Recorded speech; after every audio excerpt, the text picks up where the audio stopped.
Nnamdi Kanu is back as Sowore hits the street with another massive protest for his release. This is full loaded for those who have been following us. Yes, so I dey greet una well, my people. I dey greet everybody wey don dey listen to us through this very channel. Yes, so this is the Lord TV. Omoyele Sowore don carry am for him head. He said, look, my release is not to back out, but to strengthen and increase the agitation until Nnamdi Kanu is out of prison. As you can see on your screen, Sowore is making the public to know that now that he's out, Nigeria will see what is called the father of all protests. Make I not just to talk, make una hear everything we in talk with in own mouth. I beg you gonna spare me small time as I drop this story behind. So we got for protest for tomorrow. I'm checking on the flag. They can warn themselves. They can't warn me about my rights. They are the ones who have to warn themselves about their responsibility. So it wasn't going to stop me. It's not the first time who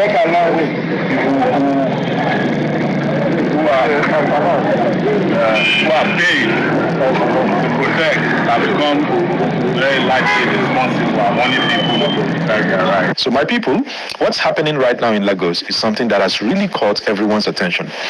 It's about the recent demolitions in Shoki. An activist, Omoyele Sowore, has made it very clear that he will not keep quiet about it. Despite the police warning him not to come to Lagos to protest, Sowore has vowed that he will still show up and stand with the people who lost their homes. Make sure you like this video and subscribe now, because this story is very deep and we're going to break everything down together in simple terms. Now, let's start from what really caused this tension. In Shoki, a community in Lagos, many houses have been brought down.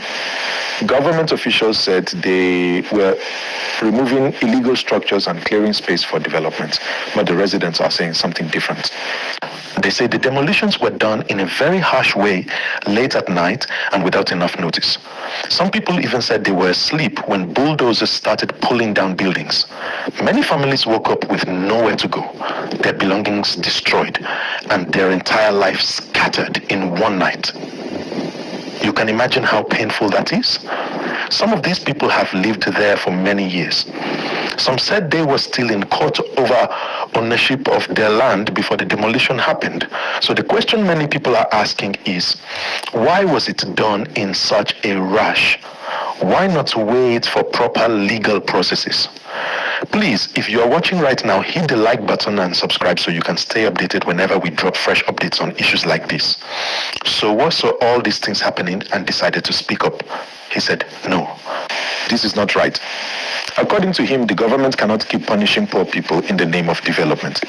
He said he will come down to Lagos himself to lead a peaceful protest so that the voice of the people can be heard. He believes this fight is not just about Shoki alone, but about every Nigerian who feels powerless when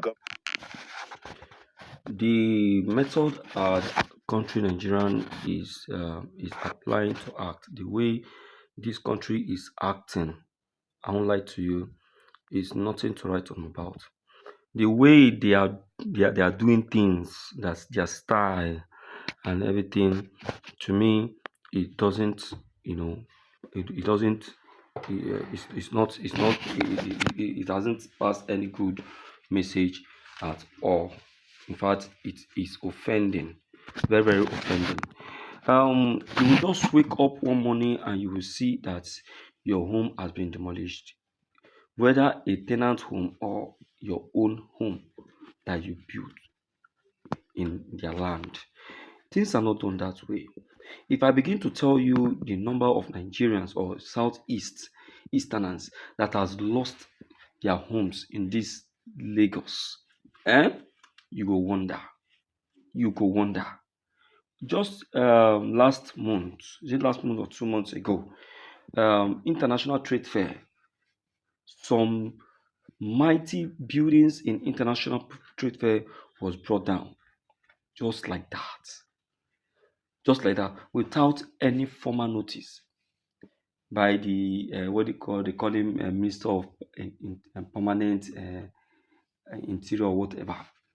The guy just woke up one morning, took you know, a bulldozer to the trade fair and start bringing down the building without any formal notice. Eh? Is that how things are done? Is that how things are done? That's why this country, Nigeria, cannot attain development, because they don't do things in a unique way. They don't do things in an orderly way. They do things shabbily. They do things scattered. Why? Why are they like that? Of what use? What gain? It doesn't make sense, my people. All these things are the things we are lamenting of. All these things are the things that we are crying of, saying that our leaders are doing it wrong. Pay. Pay. So, my dear people, I am pleading to you to help share this video. Let it go viral. Enough is enough. Oh, yes. Enough is enough. We cannot continue in this way, because if we do, who will talk to? You are still on the video. Keep watching.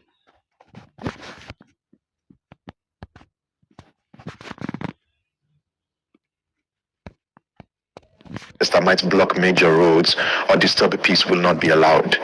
They even said security officers are already deployed around sensitive areas, especially near the Third Mainland Bridge. The police also insisted that the demolitions were done to remove illegal structures and that genuine residents had already been compensated. But the residents say something different. They say nobody paid them anything. Many are still sleeping in churches, schools, and open spaces. They say they got no warning, no help, and no plan for relocation.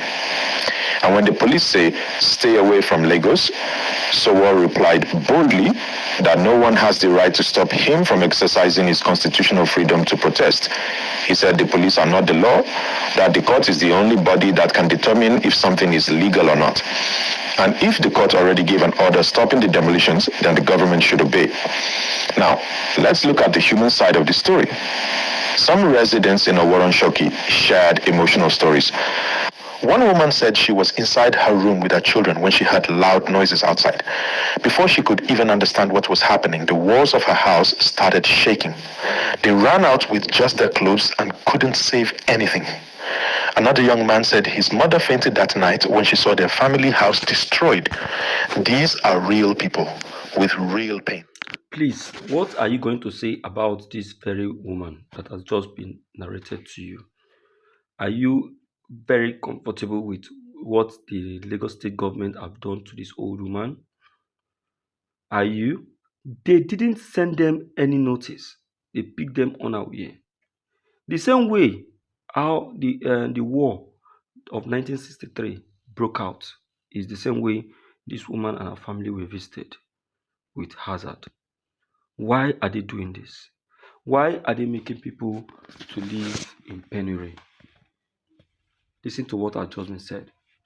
Since after the demolition, some are still living in churches, while some are still living in on the streets. Why? Is this the kind of life this country has chosen for their citizens? The citizens that voted them into power? Abba, my dear listeners, this wasn't what this wasn't what this is not what was included in the manifesto when the campaign was actually going on. Why this decision? Please help to share this video. Share it. Let everyone have a copy and duplicate of it, because it, to me, is very painful and unheard of and unacceptable. Thank you.